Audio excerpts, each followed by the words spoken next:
Taxpayers are picking up the almost $30 million tab for the disputed land at Ihumātao, with plans to put some kind of housing on the site.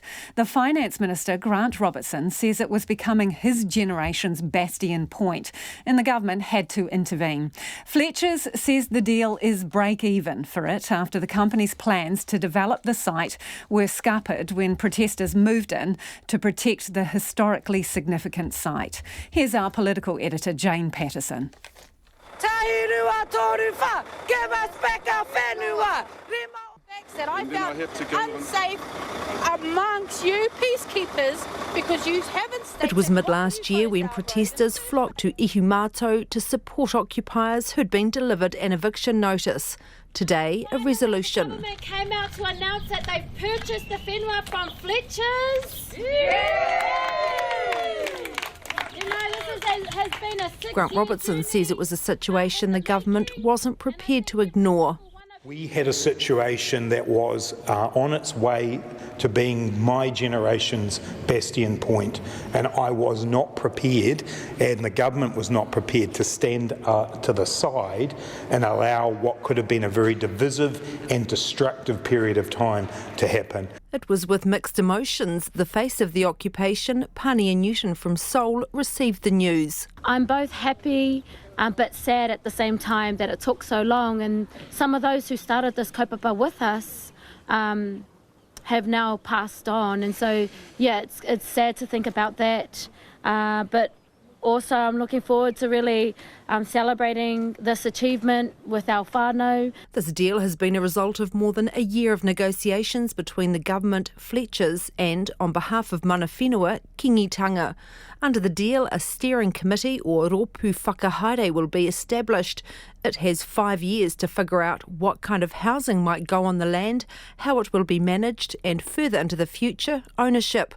Mr Robertson says there'd have to be further discussions if the Crown was to hand over ownership to another party. If there is to be usage beyond housing, there is room within the current agreement for that, but if it changed extensively from that, then we would look again at the funding issues. A spokesperson for the Kiingitangi, Rukumoana Schaffhausen, says the resolution is the first step in the healing process. This agreement reconnects the whānau, the descendants of the original owners, back to the whenua, where they can start to dream again. In their words, that is their words.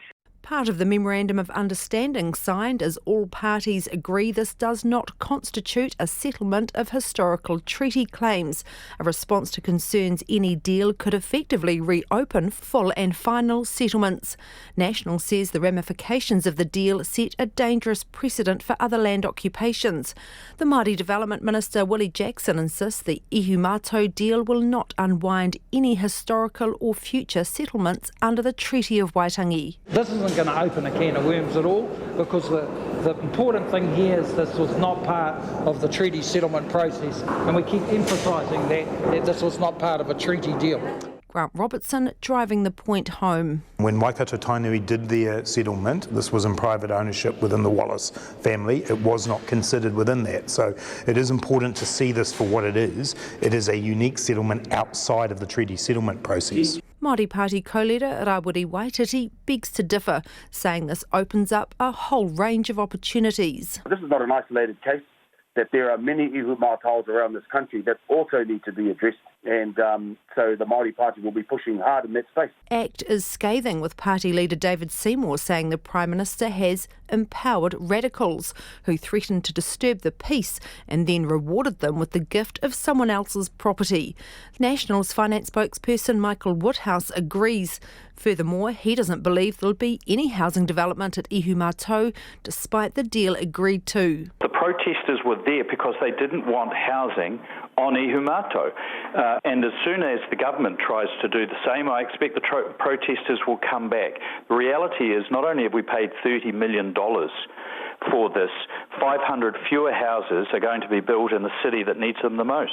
Greens co-leader Marama Davidson says any suggestion this could see settled treaty claims relitigated is rubbish, and says it would be good to see the government take a more innovative approach like it has with Ihumātao in the future. Ultimately, this is about setting our future country up for harmonious relations and a true commitment to te tiriti. Pania Newton says they now look forward to engaging in the process of deciding the future of the land under the guidance of Kiingitanga.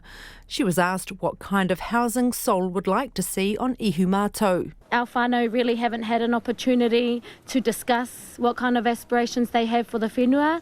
I'm sure we will get that done in the next stages before us, but I think most of the conversations have been around preserving and conserving this cultural heritage landscape. The government will breathe a big sigh of relief this is signed and sealed before the end of the year. There's naturally a big emphasis on the Māori-Crown relationship and the big events that kick off the political year, Ratana and Waitangi. The Prime Minister and her ministers would have previously been able to place the blame on New Zealand first, but had no such excuse come 2021. While the deal may not be so warmly welcomed by all constituents, they can start the new year with something in the bag. From Parliament for Checkpoint, Jane Patterson.